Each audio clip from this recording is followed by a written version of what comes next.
हाय साथियों, मैं मंगल प्रसाद निषाद, आपका हमारे YouTube channel MPN online study पर स्वागत है। साथियों, आज हम बात करेंगे केपलर द्वारा ग्रहों के गति के नियम। जी हाँ, केपलर ने गति के कितने नियम दिए हैं, कितने सिद्धांत दिए हैं, हम उसी के बारे में अध्ययन करेंगे।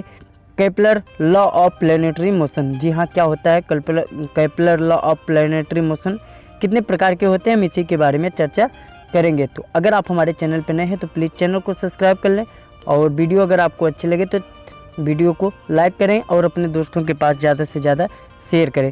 तो दोस्तों, हम सबसे पहले केपलर लॉ ऑफ प्लैनेटरी के बारे में जानने से पहले थोड़ा हम उसके पहले के इतिहास के बारे में बात करेंगे। जी हाँ, पहले जो था साथियों, एक प्लैनेट मी नाम के साइंटिस्ट थे, जिन्होंने कहा कि पृथ्वी जो है वह बीच में है और सूर्य और सभी प्रकार के जितने ग्रह हैं सभी पृथ्वी के चक्कर लगा रहे हैं। तो यह कहना जो था प्टोलेमी नामक साइंटिस्ट थे जिन्होंने कहा था।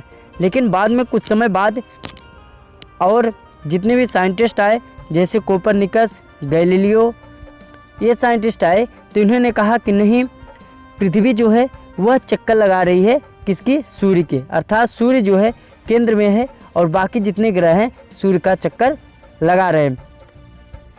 तो आगे चलते हैं, बात करते हैं केपलर के तीनों नियम के बारे में। जी हाँ, केपलर के बारे में पहले जान ले। केपलर जो थे जर्मन खगोलविद थे। जी हाँ, जर्मन के खगोलविद थे केपलर, जिन्होंने ग्रहों के गति का अध्ययन किया और उन्होंने अध्ययन करने के बाद 3 नियम दिए। जी हाँ, तीनों नियम कौन से हैं? सबसे पहले हम बात करेंगे केपलर का प्रथम नियम। जी हाँ, केपलर का प्रथम नियम क्या है? तो केपलर का प्रथम नियम है लॉ ऑफ ऑर्बिट, जिसे हम लॉ ऑफ ऑर्बिट के नाम से जानते हैं। यह केपलर का प्रथम नियम है। तो चलिए हम देखते हैं लॉ ऑफ ऑर्बिट क्या होता है। तो प्रत्येक ग्रह जो है सूर्य के चारों ओर एक दीर्घ वृत्ताकार कक्षा में परिक्रमा करते हैं। तो साथियों, इसके पहले कोपरनिकस, गैलीलियो जो वैज्ञानिक थे, उन्होंने कहा था कि सूर्य जो है बीच में है और सभी ग्रह जो हैं ओनली वृत्ताकार अर्थात गोलाकार में गति करते हैं। तो बाद में केपलर ने अध्ययन किया, उन्होंने कहा कि नहीं, वृत्ताकार में नहीं घूर्णन करते, बल्कि दीर्घ वृत्ताकार अर्थात इलिप्टिकल में अपने घूर्णन करते हैं। तो चलिए देखते हैं। तो केपलर जो थे साथियों, उन्होंने बिना दूरबीन और किसी यंत्र का प्रयोग किए बिना ही उन्होंने यह नियम निकाला, जो कि सबसे अच्छा नियम निकला और सही नियम निकला, क्योंकि उन्होंने अपने जीवन का लगभग 20 से 30 साल जो है एक जगह रहकर तारों की दिशा देखकर अपनी डायरी में लिखकर ही उन्होंने इन तीनों सूत्रों का निगमन किया। तो चलिए देखते हैं। तो केपलर ने कहा कि प्रत्येक ग्रह जो है सूर्य के चारों ओर एक दीर्घ वृत्ताकार कक्षा में परिक्रमा करते हैं तथा सूर्य ग्रह की कक्षा के एक फोकस या नाभि बिंदु पर स्थित होता है। जी हाँ, उन्होंने कहा कि दीर्घ वृत्ताकार में गति करता है सभी ग्रह सूर्य के चारों तरफ। तो सूर्य जो है किसी एक फोकस पे रहेगा। इलिप्टिकल में साथियों हम जानते हैं 2 फोकस होता है, दीर्घ वृत्ताकार में 2 फोकस अर्थात 2 केंद्र होते हैं। तो सूर्य जो है किसी भी एक केंद्र के फोकस पर रहेगा, जबकि वृत्ताकार में साथियों आपका एक केंद्र और एक ही फोकस होता है। तो केपलर ने कहा कि सूर्य जो होगा वह किसी एक फोकस पर ही या नाभ पर रहेगा और उसके जो ग्रह हैं वो चारों तरफ दीर्घ वृत्ताकार के रूप में गति करेंगे, परिक्रमा करेंगे। तो साथियों, पहला जो नियम था केपलर का वह था लॉ ऑफ ऑर्बिट, अर्थात सभी ग्रह जो हैं सूर्य के चारों तरफ दीर्घ वृत्ताकार के रूप में गति करेंगे। तो चलिए साथियों, उम्मीद है कि आप पहले नियम के बारे में जान गए होंगे। अब चलते हैं दूसरे नियम के बारे में, जो कि बहुत ही मोस्ट इम्पॉर्टेंट क्वेश्चन है। दूसरा नियम जो है साथियों वह है लॉ ऑफ एरियाज। जी हाँ, लॉ ऑफ एरियाज के नाम से हम दूसरे नियम को जानते हैं। तो लॉ ऑफ एरिया क्या होता है, पहले हम इसके बारे में अध्ययन करेंगे। तो प्रत्येक ग्रह का क्षेत्रीय वेग, जी हाँ, प्रत्येक ग्रह का क्षेत्रीय वेग अर्थात वेग बटे समय एरियल वेलोसिटी नियत रहता है। जो क्षेत्रीय वेग होता है साथियों ग्रहों का, वह कैसा होता है, नियत रहता है। इसका प्रभाव यह होता है कि जब ग्रह जो है सूर्य के निकट होगा तो उसका वेग जो है बढ़ जाता है, और जब वह दूर होगा तो उसका वेग जो होगा साथियों कम हो जाएगा। जी हाँ, सूर्य के पास जितने भी ग्रह गति करते रहेंगे साथियों, जितने भी ग्रह गति करते हैं सूर्य के पास, उनकी जो दूर चाल होती है वह बढ़ जाती है, और सूर्य से जितने दूर जाते हैं सभी ग्रह, उनकी चाल जो होती है साथियों कम हो जाती है। ये जो है दूसरे नियम के अंतर्गत आता है। और हम आगे बात करते हैं, वह स्थान जहाँ से ग्रह सूर्य से सबसे नज़दीक होता है। जी हाँ, जिस स्थान से ग्रह जो है सूर्य के सबसे नज़दीक होगा उसे हम उपसौर के नाम से जानते हैं, और जो ग्रह साथियों सूर्य से सबसे दूर पर होता है उसे हम अपसौर के नाम से जानते हैं। जी हाँ, जो ग्रह जो है सूर्य के नज़दीक होगा उसे हम उपसौर के नाम से जानेंगे, और जो ग्रह साथियों सूर्य से सबसे दूर होगा उसे हम अपसौर के नाम से जानते हैं। आगे चलते हैं, केपलर के द्वितीय नियम के बारे में आपको अच्छे से समझाते हैं।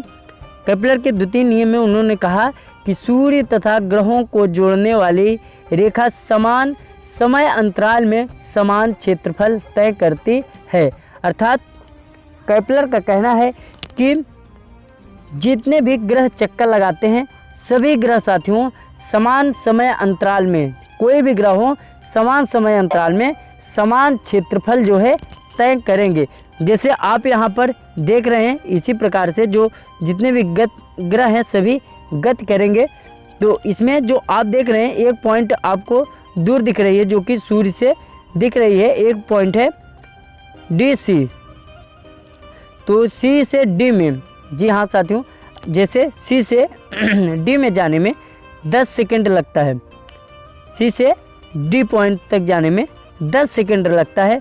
और इस जगह का पूरा यदि हम इस जितनी गति की अगर हम पूरा क्षेत्रफल निकालें एच, तो यदि 100 वर्ग मीटर आता है क्षेत्रफल, अगर हम निकालें जो सी से डी जो है 10 सेकंड में तय की, यदि 100 वर्ग मीटर आता है। और यहाँ पर सूर्य के पास यदि हम देखें ए से बी जो गति की ग्रह, तो यदि हम यहाँ पे 10 सेकंड की बात करें साथियों, अगर हम यहाँ पर 10 सेकंड की बात करेंगे तो यहाँ पर भी साथियों इसका जो क्षेत्रफल आएगा वो भी 100 वर्ग मीटर के बराबर आएगा। तो साथियों दूसरा नियम यही कहता है कि जितने भी ग्रह हैं सभी समान समय में समान क्षेत्रफल की दूरी तय करते हैं। इसीलिए साथियों जब ग्रह पास आ जाता है तो उसकी गति जो है बढ़ जाती है, और जब ग्रह जो है साथियों सूर्य से जितनी दूरी पर होता है उसकी गति जो है उतनी धीमी हो जाती है। और साथियों समान समय अंतराल में समान क्षेत्रफल जो है तय करेंगे सभी ग्रह। तो उम्मीद है आपको दूसरा नियम जो है अच्छे से समझ में आ गया होगा।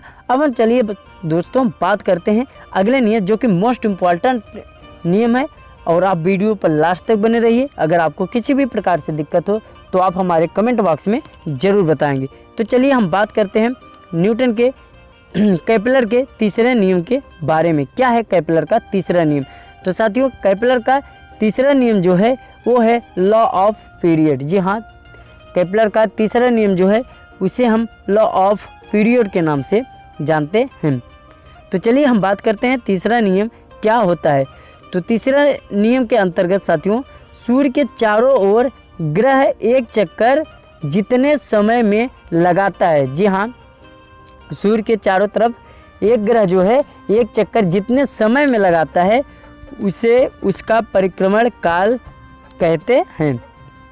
जी हाँ, सूर्य के चारों तरफ कोई भी ग्रह एक चक्कर जितना समय में लगाएगा उसे हम उसका परिक्रमण काल कहते हैं, और हम उसे टी से डिनोट करते हैं।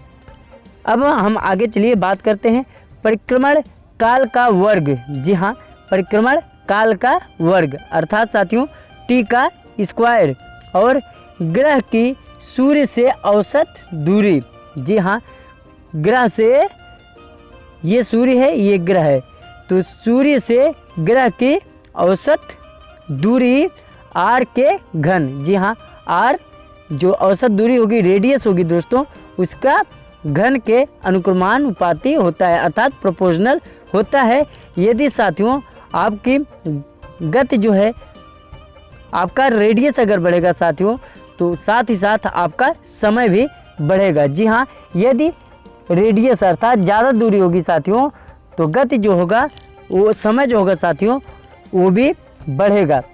अर्थात सूर्य से जो ग्रह जितने दूरी पर होंगे उतना ही ज़्यादा समय लगेगा एक चक्कर पूरे करने में। जैसे हम अगर बात करें कुछ उदाहरण की, तो बात करते हैं t², जैसे समय अंतराल परिक्रमण काल t² है, जैसे ये 5 है, तो इसका जो साथियों रेडियस